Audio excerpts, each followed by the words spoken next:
What's up, everybody? Gamertag here, and today we are finally getting back into our solo challenges as we tackle Pokemon Yellow with just Pikachu. Now, I know some of you might not like Pikachu because it's the mascot of the series, but that's not relevant here because Pikachu still deserves some love, and this challenge should be interesting. See, Pikachu is frail. Yes, it got a little bit of a buff in X and Y in Generation 6, but it didn't really help it that much, and without having an item like a light ball, or just any items in general, we don't have many ways to take advantages. Now, your rival is going to have an Eevee in this game, and we do need to do a few things to make sure he evolves it into Jolteon, which is what we want, because Vaporeon, obviously easy, and Flareon is, well, the worst of the three. Thankfully, we win this fight in one try, no big deal. But let me say, I thought we would lose this because this isn't always the easiest fight to win. But this is what we have to work with for Pikachu, and it's not amazing. I mean, you can see we have great speed, decent attack, and special, and we at least get Thunderbolt by level up and Body Slam, but that's about it. We don't really get a lot of coverage. Submission, yes, would be useful for rock types, but our first gym leader is Brock, which is the rock gym, and we can't really use anything other than quick attack, so we're just going to have to deal with it. We're probably going to need double team to beat this run, and I know there's probably some of you that are like, not double team, why? Double team is broken. Well, yeah, but Pikachu's defense is awful, and the only way we're going to be able to probably survive attacks is to avoid them. If it's a super effective move, which the only super effective moves to Pikachu in this game are Dig and Earthquake, which have the same power, we're dead. So, yeah. Anyway, we grinded in Viridian Forest. We're going to do this optional rival fight. Normally this is optional, but if you want it to be a Jolteon when he evolves as Eevee, you have to do this fight. It's not hard. He has a Spearow, which doesn't really do anything. It goes down easily. Eevee throws sand in our face like a bully, but other than that, not that bad. I mean, yeah, we only had 10 HP left, but we still won the fight pretty handily. Let's finish our grind. Now, Pikachu has not great HP and not great defense, so pretty much all I did at this point was found Caterpie and Metapod, and unfortunately obliterated most of their colonies and families because they don't really have much of a purpose in this run other than that. I'm sorry for all the Caterpies and Metapod that were harmed in the making of this video because it was way too many and I didn't bother counting. But eventually we get Double Team, and I didn't know if level 15 was going to be enough for this gym, so I thought, you know what? Let's get to 17, because if we get to 17, we get a couple extra levels, and maybe that'll help. Anyway, rock time. So, you can probably guess that our strategy involves just using Double Team and Tail Whip. And if you guess that's what it is, it's a pretty easy guess. I mean, that's the only thing we can really do at this point. His Geodude doesn't have a defense curl in this game, so we don't have to worry about him offsetting our Tail Whip with defense curl, because he's just only going to use Tackle, which is good and bad, because he's always going to be attacking us. Thankfully, we luck out and he only hits 3 tackles for 15 of our HP. Onix, we set up more double teams, and essentially, we just go to town and keep hitting quick attacks. Now, you are seeing a couple crits from quick attack in there. Normally, a crit is a good thing, but in this case, it's not good. Because in Generation 1, if you get a crit, it offsets any stat modification. So if our attack was lowered, it offset. If their defense is lowered, it would also offset. It's really unfortunate, but we got the win in one try. I can't complain. After that, we go pick up the Helix fossil, and then Team Rocket decides that they want to steal the fossil for their own selfish gain. How terrible! Unfortunately, what came to them was a butt-kicking in the form of Pikachu just using Thunder Shock, and yeah, really easy fight. We did get poisoned because Coughing Smog unfortunately landed, but no big deal, we have antidotes. Now we can abuse the friendship glitch with potions and go pick up Bulbasaur. Yeah, I'm not going to use it, but something has to cut down trees. We're going to need it to get to Surge and also Erica later on. So, I also name it Twitch. Follow me on Twitch. Alright, rival fight in Cerulean City. Now, this I didn't know what to expect because he does have a little bit better of a team. We go for double team as Lear fails, but then we get hit with a 5-hit Fury attack before Spearow goes down. I almost thought we would one-shot it, but I don't know if it's a range or not. But I don't know. We'll see how the rest of this fight goes. Sandshrew goes down after hitting some sand attacks. Rattata we hit quick attack, but then we start missing attacks as we eventually take him down after a Hyper Fang brings us within a small bit of health left. Unfortunately, that's not enough for us to get through Eevee as he's able to land tackle before we finish him off, and we lose. This is exactly why I save it before these fights, because you don't know what's going to happen. So, same strategy as before for the most part, but we're just going to go and try to take out Spearow now, and we end up finding out that it is a range. If we would have had that last time, I think we could have won it in one try, but that's just how it goes.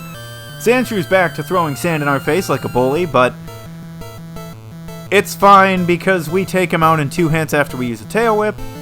Rattata hits tackle. We decide we're going to trade misses back and forth and see who can do it better. And we end up finally taking him out after we both miss attacks back and forth. Eevee goes down pretty easily as we crit Thundershock twice for the KO. Now let's get Thunderbolt and go pay Misty a visit because I'm sure she'll be thrilled. Yeah, she wasn't thrilled. I know she's not sounding like she was not thrilled, but trust me, she wasn't happy. If this was the anime, and in the anime Pikachu wouldn't fight because it adored Misty, yeah, Misty would have gotten destroyed. We swept her whole team with Thunderbolt, no surprise. Now with Misty out of the way, we can go pick up the very coveted Body Slam Tia after we deal with this trainer. Also, shout out to that HP stat, nice, but Body Slam's gonna pretty much be with us for the rest of the game. Yes, we could have gotten Mega Punch in Mount Moon, but Body Slam is more accurate with 100 accuracy over 85, and it's 85 power instead of 80. Or I'm mixing the two up, I don't know, but it can also paralyze. What it cannot do is paralyze normal types, because in Generation 1, when they made it to where fire types couldn't be burned and ice types couldn't be poisoned, and ice types couldn't be frozen and poison types couldn't be poisoned, they probably messed up where normal types couldn't be paralyzed off of Body Slam. Thunderbolt, Thunder Wave would still work, just not Body Slam. It's a move that's type. Anyway, rival time on the SSN. He's not really difficult since we have Thunderbolt. Sand Slash does hit a Sandshrew. Yes, it evolved already. But it doesn't do much. Eevee hits Sand Attack, but it still goes down to Thundershock. With that out of the way, we can go do the always grueling Surge puzzle. Unless you get lucky like I somehow did and do it in one try. I cannot tell you how that happened. I guess just the luck of the draw on our part. Anyway, once we get to Lieutenant Surge, he sends out his Raichu, we hit Body Slam for a crit, and he's a dummy and uses Growl, so we disrespect him with Thundershock. That's what he gets. Terrible move choice, my guy. Terrible move choice. Now, I want to mention this Hiker in Rock Tunnel, and normally I don't mention Rock Tunnel that much, or this Hiker, but he likes to blow up. And when you only have Body Slam as an attacking move, it can be a problem. And a problem it definitely was. By the time we get to his last Pokemon, a Graveler, he just blows up and we lose. Well, that blew up in my face. You know, part of me is almost wondering if I should just say that this Hiker is just better Brock. You know what? Yeah, he's going to be better Brock anytime he's difficult. This time it goes much smoother, as we actually avoid a self-destruct thanks to a couple double teams. Second, Geodude decides to not blow up if we take him out with naturally Body Slam, since it's the only move we can use. Graveler comes out as he starts going for Defense Curl, and then goes for a super weak tackle, but we end up paralyzing him near the very end and take him out so we can move on to Lavender Town. And one-shot our rival with just Thunderbolt. Yes, he has a Fearow, but it can't survive Thunderbolt, neither can the rest of his team. Except Sandshrew, because we have to Body Slam it. But still, easy fight. We even crit Sandshrew with Body Slam to one-shot it. Pretty cool. Now that that's out of the way, we can go pick up Fly and teach it to our flightless bird Doduo. I don't know if it's because it's normal flying, then it gets Fly, but yeah, it's not actually supposed to be able to fly because it's based off of the dodo bird that can't fly. Doduo is just as confused as I am. Anyway, Rocket Hideout, we wanted to go fight Giovanni, but Team Rocket so rudely interrupts us that Pikachu decided to one-shot sweep their whole team with Body Slam and Thunderbolt. Also, please, someone let me know if you've actually found a way to lose to Team Rocket. I just want to know if it's possible, because they are hilariously bad. And I question if it is even doable at any point. I mean, I feel like you'd have to intentionally lose at this point. Giovanni thankfully wasn't too bad, despite having 2 rock and ground types in Onix and Rhyhorn. None of them really did much to us, and the only thing that did anything to us was Persian, but its bite was pretty weak. One more Team Rocket fight in the Pokemon Tower, but even though they've evolved Ekans and Coughing, it still doesn't make a difference. Coughing is the only one that survives Thunderbolt, but it gets paralyzed and can't move, so we get an easy win. Next up is Erica, who has grass types. We are going to have to mostly use Body Slam for this. I did decide to use Thunderbolt on Tangela just to see how much it would do, but it didn't really do that much compared to Body Slam. There wasn't really much of a difference at all, despite the fact that Tangela has pretty high defense. But rest of the fight was easy. Weepinbell's acid was pretty weak. Gloom got paralyzed off a Body Slam and couldn't move, so we got a pretty easy 4th badge. With that out of the way, we can go to Fuchsia, get Surf, but first attempt to replicate the Ash feat of catching a Tauros. Unfortunately, that didn't happen because Safari Balls are garbage. Yes, that's where they belong. Get Safari Balls, don't even use them, throw them in the trash, and just get Surf and leave. Safari Balls are just horrendous. Supposedly they're as useful as a Great Ball, but I don't really think that's exactly true. But hey, what are you gonna do? Silphco rival fight time, and this fight is generally one of the toughest fights.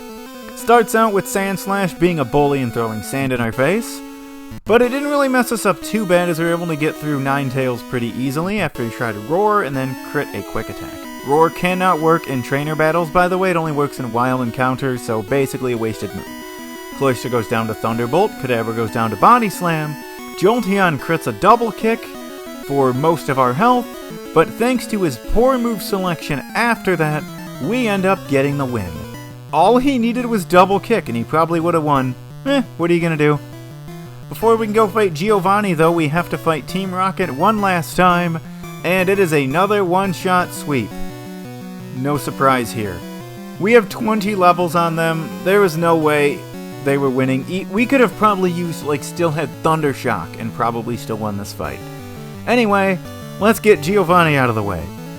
So, I was a little bit worried about this fight because he has a Nidoqueen, but we'll get to that a little bit later in the fight. Nidorino goes down to Thunderbolt, Persian just survives Thunderbolt hitting a bite, and then goes down to Body Slam. I almost went for Thunder, but the accuracy's a little shaky at 70%. The problem was Rhyhorn. Even though we paralyzed him on the first turn, he still did a bunch of damage before Nidoqueen came in and picked us off with a critical double kick. I'm shocked we lost that fight because it was going great until Rhyhorn started beating us up. This time though, we're gonna go for Thunder on Persian and just risk it for the biscuit, and we end up getting the KO. Which is great because that's less damage we take for Rhyhorn. Thankfully when Rhyhorn does come in, it actually only hits us a couple times, and Giovanni even wastes time with a guard spec, which only prevents us from lowering his stats, which we didn't even do. Nidoqueen got crit with double body slams, and yeah, easy win. Next up is Koga. We're just first gonna knock out all of his Venonat with Thunderbolt. The last one survives, but it's a very weak Psychic for practically nothing, so it goes down. Venomoth, though, I'm not really worried about. Leech Life is incredibly weak, and Psychic doesn't have Stab, so it doesn't even really do that much to us. Pretty easy win, that's 5 badges down. And 3 to go. Next up, we're gonna go and battle Sabrina and see if we can take down her Abraline. No Toy Box this time though, since she doesn't have that doll that she had in the anime. Abra's gonna go down to Body Slam pretty easily. I don't even think that crit mattered. Kadabra, though, hits a massive Psychic, taking out a huge chunk of our health. But thankfully, Alakazam gets paralyzed and can't move, so we end up getting a pretty easy win. Honestly, without that paralysis, there was a chance we could have lost unless you use Psywave, because we all know Psywave's not going to get a KO. Before we can fight Blaine, though, we have to go pick up the secret key just to get into his gym. I don't know why we have to use the key, but hey, Blaine's AI sucks, so this should be interesting. First down is Ninetales, so we go for Thunderbolt. Doesn't quite do half those, we paralyze him. He goes for Quick Attack for a crit. We go for Thunder, and it actually lands, then we finish him off with Body Slam. Rapidash comes in, crits a Fire Spin, takes us all the way down to 52 health left so we can get another Thunderbolt. He hits another Fire Spin, has the audacity to cheat and use a Super Potion in the middle of the Fire Spin, and then goes down as we only had 8 health left.